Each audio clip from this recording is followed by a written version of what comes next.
रामनवमी एक ऐसा पावन पर्व जो कई लोगों की श्रद्धा भक्ति से जुड़ा है। लेकिन झारखंड के कई जिलों से आई हालिया घटनाएं इस बात पर गंभीर सवाल खड़े करती हैं।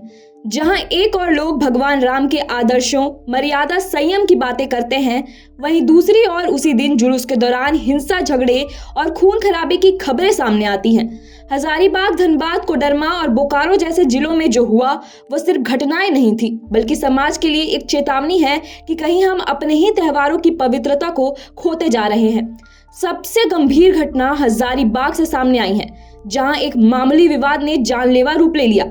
जुलूस के दौरान कुछ युवक गाड़ी के बोनट पर चढ़कर नाच रहे थे, जिसे रोकने पर बहस शुरू हुई और देखते ही देखते हिंसा में बदल गई। इस दौरान राम कुमार साव नामक व्यक्ति पर भुजाली से हमला कर दिया गया, जिससे उनकी मौके पर ही मौत हो गई। दूसरी ओर एक और घटना में मुकेश कुमार सिंह पर चाकू से हमला किया गया, हालांकि उनकी जान बच गई। इन घटनाओं ने ये साफ कर दिया है कि छोटी छोटी बातों पर गुस्सा और अहंकार किस तरह इंसान को हिंसा की ओर ढकेल देता है। सोचने वाली बात यह है कि जिस दिन हमें संयम और भाईचारे का पालन करना चाहिए, उसी दिन हम अपने ही लोगों के खिलाफ हथियार उठा रहे हैं। धनबाद में भी स्थिति कुछ अलग नहीं रही। रामनवमी जुलूस के दौरान अचानक पथराव शुरू हो गया, जिससे अफरा तफरी मच गई। हालात को काबू में करने के लिए पुलिस को लाठीचार्ज करना पड़ा और भीड़ को तितर बितर करना पड़ा।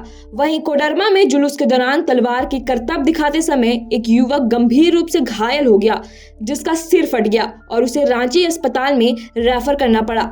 बोकारो में भी हाई वोल्टेज तार की चपेट से आने से कई लोग घायल हो गए। इन घटनाओं ने साफ कर दिया है कि कहीं न कहीं लापरवाही, भीड़ का उन्माद और सुरक्षा की कमी मिलकर ऐसे हादसों को जन्म दे रही हैं। त्योहारों का उत्साह जब नियंत्रण से बाहर हो जाता है तो वह खुशी नहीं बल्कि खतरा बन जाता है। अब सबसे बड़ा सवाल यही है कि आखिर जिम्मेदार कौन है, प्रशासन, समाज या हम खुद? सच ये है कि जब हम अपनी सोच नहीं बदलेंगे तब तक ऐसे हादसे रुकने वाले नहीं हैं।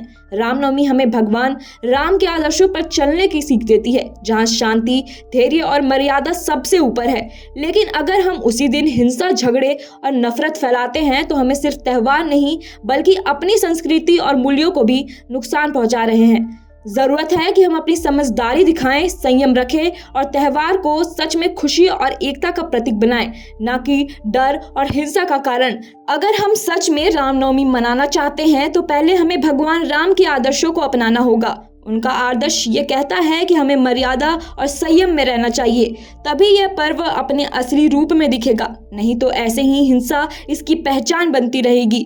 समाज में कुछ असामाजिक तत्वों के कारण कई लोगों की खुशियां मातम में बदल जाती है। इसलिए हमें धैर्य से काम करना होगा और अपनी संस्कृति का भी बचाव करना होगा।